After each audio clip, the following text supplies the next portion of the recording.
الله الرحمن الرحيم. Assalamu alaikum wa rahmatullahi wa barakatuh.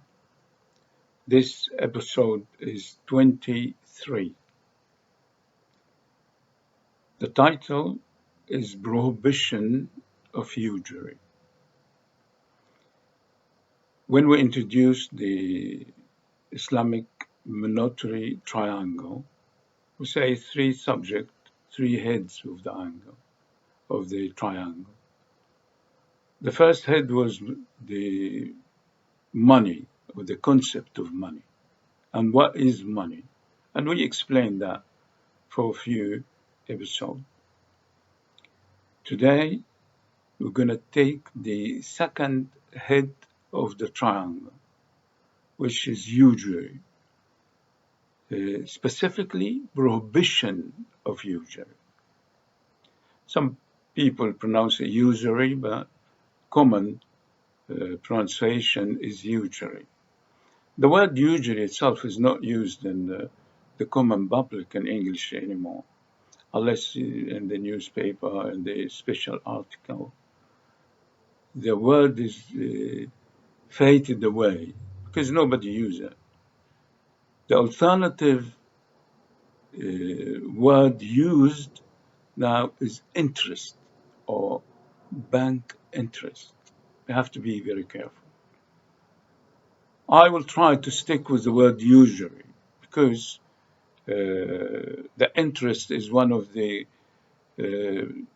very clear linguistic distortion, because interest is something good and usually something bad. You can't describe good and bad by the same word. Then what is usury? The important here, when we talked about money and Goldsmith's phenomena, and we explained that without the usury system, fiduciary money would never have been existed. You have to understand that. Then, by violating one of Sharia condition, a whole phenomenon has been created, which is the most dangerous one in the recent history, is the fiduciary money. Back to the usury. Then usury is related to money.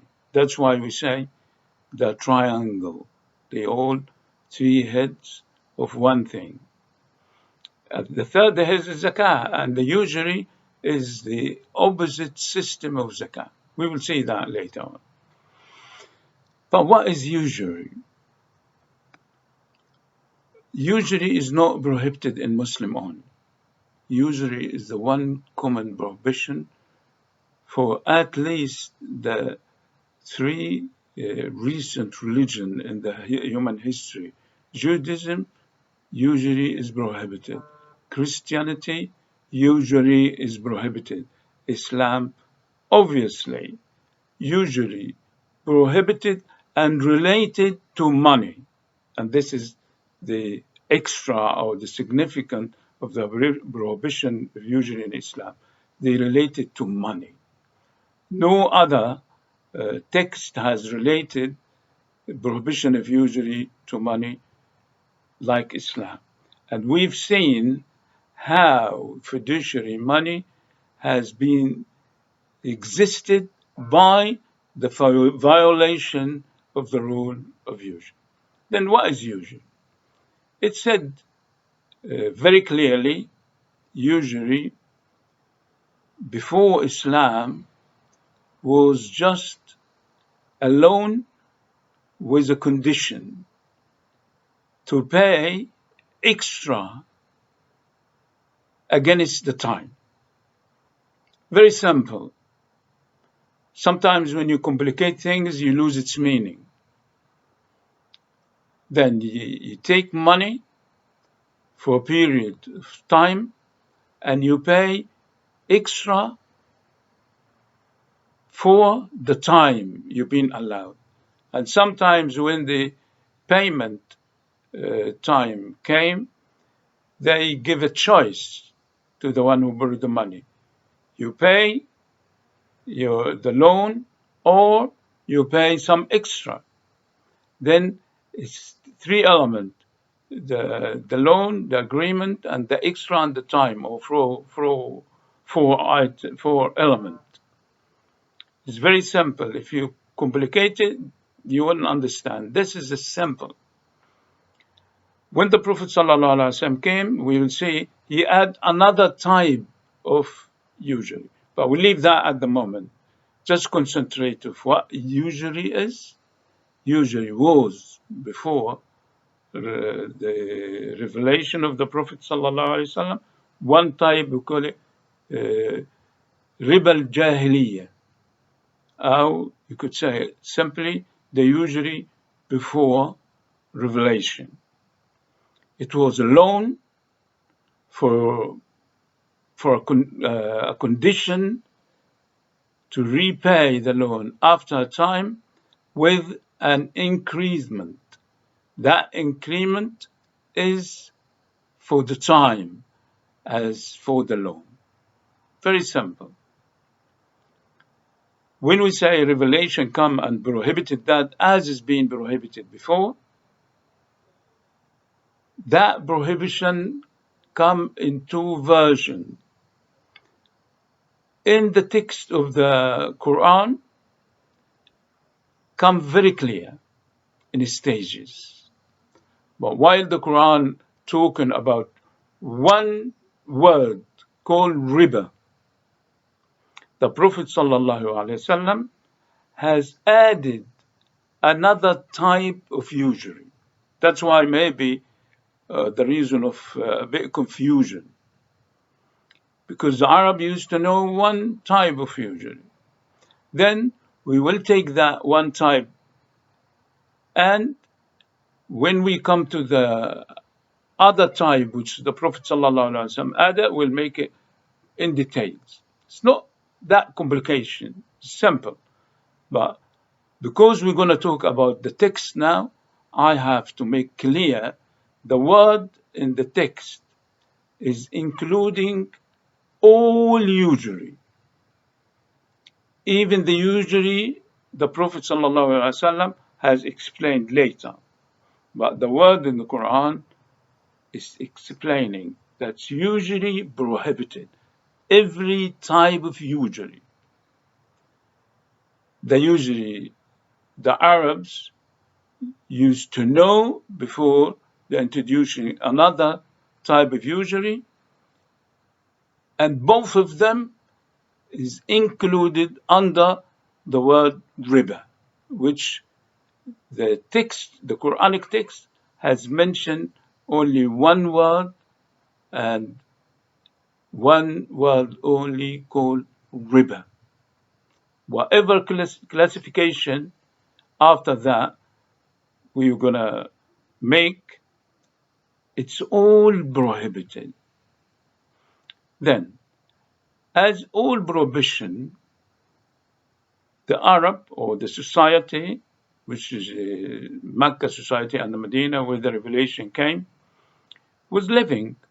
And that living used to practice or being active in different ways. One of them, transaction and agreement and financial transaction. The revelation came to agree with some and disagree with them, and prohibited some. These transactions, which is being prohibited as usury, came gradually.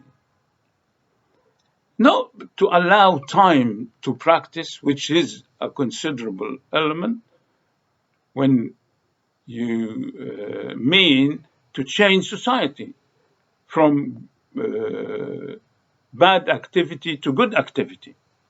When you change society, especially human society, you can't change them overnight. You have to take it gradually. Then one element is prohibiting usury gradually. But because gradually come one text after another, and repeated the prohibition not only for to prohibit gradually, is as well to signify or to show other elements by repeating the text. Then not only to apply it gradually, by to give another dimension of the phenomenon which is being explained, either prohibited or any otherwise. We'll see. The first prohibition came in Surah Ar-Rum. And I'm not going to say all the ayat. You have to go to the book in order to feel, because spiritual feeling is very important in understanding. I would say here, the ayah, I read as much as I can and translate it. And again, warn you, translation is not the exact. You cannot translate the word of the Quran, especially in Arabic language. You cannot translate it. You can translate the meaning in your best ability. Then, the first ayah was Surah Ar-Rum. Surah Ar-Rum came in ayah number 39. وَمَا أُوتِيتُم مِّن رِبًا ليربوا في أموال الناس فلا يربو عند الله وما أوتيتم من زكاة تريدون وجه الله فأولئك هم المضعفون. Very straightforward. Came in Surah Rum, Ayah 39. Whatever you give from usury, it will be increased in the people's wealth. Because in that, the people who support the system would say, well, I pay usury and that increases people's money, people's wealth. I give them more money. And Allah subhanahu wa ta'ala say, that's not going to increase. But here the contrast. But what you pay from zakah is to increase the people's wealth. And this is a very deep understanding of the economic structure. If somebody say, quantitative-wise, well, you give usually, you increase the money. But that in the economic cycle wouldn't do so.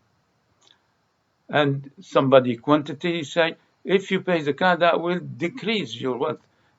That's not the case. In the economic system, usually will decrease the wealth.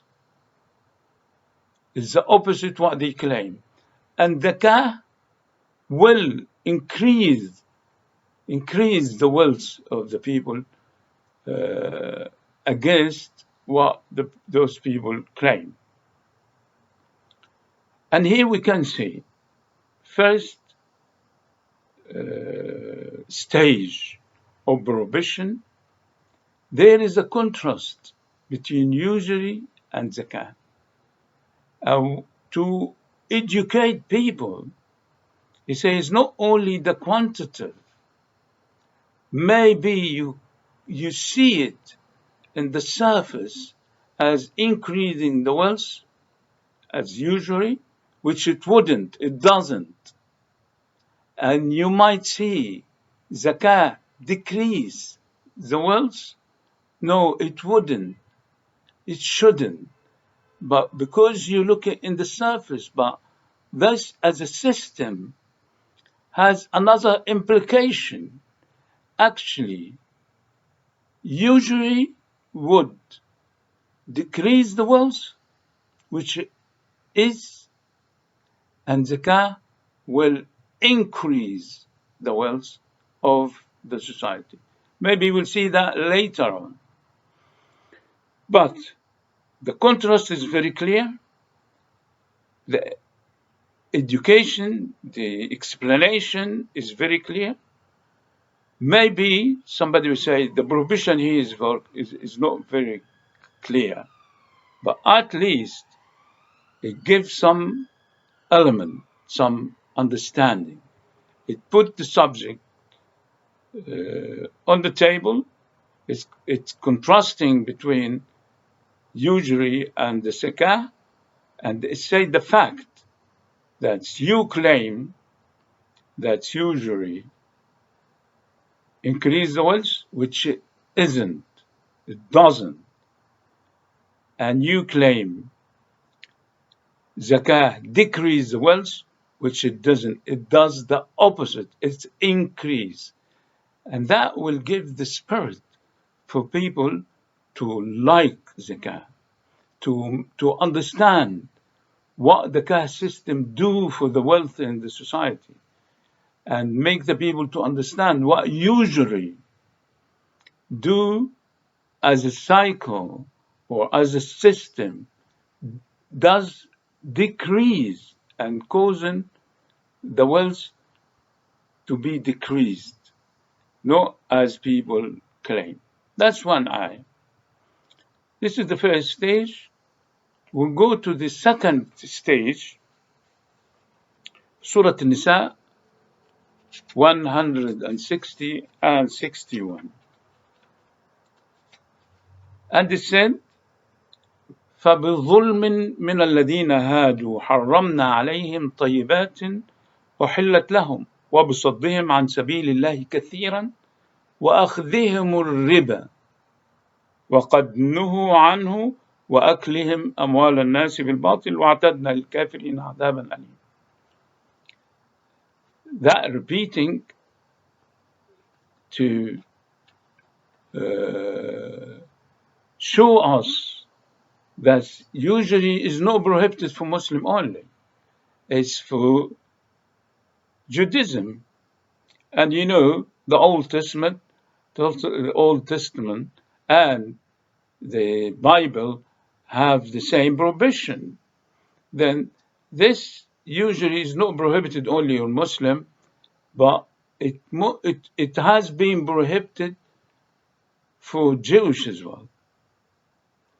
And one thing, when you read the ayat al-prohibition of usury in particular, if you read the ayat before and the ayat after, you will find texts talking about sustenance. And we introduced a principle of sustenance independence, talking about Allah subhanahu wa ta'ala who provides provision from Allah subhanahu wa ta'ala. Don't just come and claim something you don't understand. Allah who provides the sustenance, the provision, who made the rules for how it increase and how it decrease. And He chooses for you to abandon or abolish the system of usury and promote the system of zakah to increase the wealth for your own benefit. Because I'm restricted for time, I will stop here for the second stage, or stage 2, of the prohibition of usury. We will carry on in next episode, inshallah. Wassalamu alaikum wa rahmatullahi wa barakatuh.